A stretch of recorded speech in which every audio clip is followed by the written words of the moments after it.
The first thing he noticed was the bruise, dark and swollen, blooming like a storm cloud beneath her eye as she slept curled on the cold metal bench of the bus shelter. Rain whispered against the glass panels, traffic hissed past, and the city kept breathing as if nothing were wrong, as if a woman sleeping under flickering fluorescent light with her hands clutched around a torn backpack was not a small tragedy unfolding in plain sight. He almost walked past her, like everyone else probably had, but something in the way her body tensed even in sleep, as if bracing for another blow, stopped him cold and changed the course of both their lives forever. Before the story goes any further, take a moment to pause. If you believe in kindness, second chances, and the quiet power of one human being choosing to care, please like this video, comment your thoughts, share it with someone who needs hope, and subscribe to the channel. Your support helps stories like this reach hearts that may need them the most. He was not a hero by profession or by personality. He was a middle-aged man named Daniel who worked long shifts at a small logistics company, the kind of job that kept his shoulders permanently slumped and his thoughts always somewhere between exhaustion and obligation. That morning he had stopped at the corner cafe out of routine more than desire, ordering a coffee to warm his hands before another day of spreadsheets and deadlines. As he stepped back onto the sidewalk, steam curling into the gray air, he saw her again through the fogged glass of the bus shelter. She looked young, though hardship had blurred the exact number of years into something harder and older. Her hair was tangled, her coat too thin for the season, and the bruise on her face was a violent punctuation mark that demanded attention. Daniel stood there longer than was comfortable, arguing with himself in silence. He told himself he had no idea who she was, what she had done, or what trouble she might bring. He reminded himself of rent, bills, and the fragile order of his own life.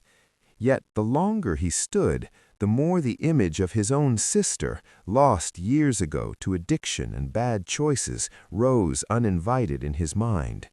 That memory tipped the scales. He walked closer, set the warm cup of coffee carefully on the bench near her hand, and gently cleared his throat. When her eyes opened, wide and startled, he felt a sharp stab of regret for intruding, but it was already done. Her name was Lena, though she shared it hesitantly, like someone offering a fragile truth that might be used against them. She had been sleeping in shelters when she could, on buses when she had to, and here, in the open, when the shelters were full or when the memories inside them were worse than the cold. The black eye was fresh, a souvenir from a life she was trying to outrun. Daniel did not ask for details, and she did not offer them. Instead, there was an awkward, heavy silence, filled only by the sound of rain and distant engines, broken, finally, by her cautious acceptance of the coffee. That small act, the warmth seeping into her fingers, was the first crack in a wall she had built brick by brick around her heart. What Daniel offered next was not a grand rescue or a dramatic promise. It was simply shelter, a spare room in a modest apartment that smelled faintly of laundry detergent and loneliness. The offer surprised him as much as it did her. He heard himself explaining rules, boundaries, and time limits, as if reciting them could protect both of them from the risks involved. Lena listened, her expression guarded but flickering with something dangerously close to hope. She had learned long ago that hope could be a liability, but the rain was getting heavier, and the bruise on her face throbbed with each passing minute. Eventually, she nodded.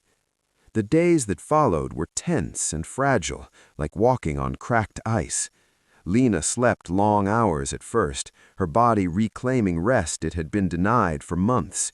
Daniel left clean towels by the bathroom door and groceries in the fridge without comment, giving her space while quietly watching for signs that this arrangement might implode. He noticed how she flinched at sudden noises, how she checked locks twice before sleeping, how she moved through the apartment as if afraid to leave fingerprints. At night, when the apartment was quiet, he wondered if he had made a terrible mistake, or if this discomfort was simply the price of doing something decent in a world that often punished it. Lena's struggle was not just about homelessness or bruises, it was about trust. Every kindness felt suspicious, every calm moment a prelude to chaos. She had grown up learning that help always came with strings, that safety was temporary, and that love could turn violent without warning. She carried these lessons like invisible scars, shaping her reactions and choices even as she tried to imagine a different future. Slowly, almost imperceptibly, the apartment began to feel less like a borrowed space and more like a pause, a place where she could breathe without scanning every corner for danger. Daniel, in turn, found himself changing in ways he had not anticipated. He began coming home earlier, cooking simple meals instead of eating out of habit and convenience. He listened more, spoke less, and noticed the small victories Lena achieved each day, like taking a walk alone or filling out a job application despite her shaking hands. He also faced his own ghosts, memories of times he had walked away when staying might have mattered. Offering shelter opened a door inside him as well, forcing him to confront both his capacity for compassion and his fear of loss. The outside world did not suddenly soften because of their fragile alliance. Lena faced rejection after rejection in her search for work, her lack of a permanent address and visible injury marking her as someone employers were quick to dismiss. Each setback threatened to pull her back into the spiral she knew too well, whispering that this stability was an illusion.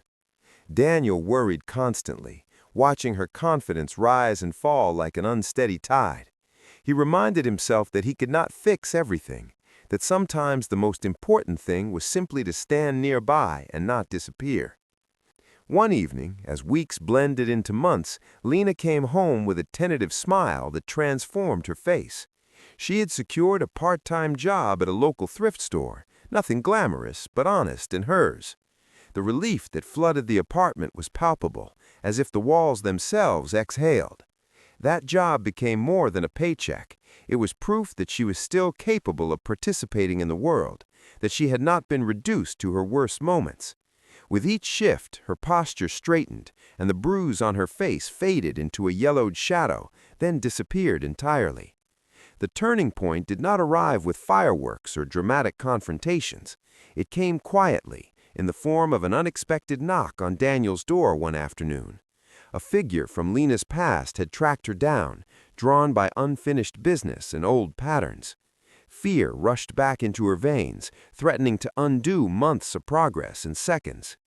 Daniel, seeing the terror in her eyes, understood then that offering shelter had never been just about a room. It was about standing between someone and the forces that told them they were unworthy of safety. The situation resolved without violence, but the emotional aftershocks lingered, reminding both of them how close the edge still was. Recovery, they learned, was not linear. Some days Lena felt strong and capable. Other days she could barely leave her room. Daniel learned patience the hard way, understanding that setbacks did not erase progress. Slowly, boundaries evolved into mutual respect, and gratitude transformed into something deeper and steadier. Their connection was not romantic or transactional. It was human, rooted in shared vulnerability and the understanding that saving someone did not mean owning their story. As the seasons changed, so did Lena's life.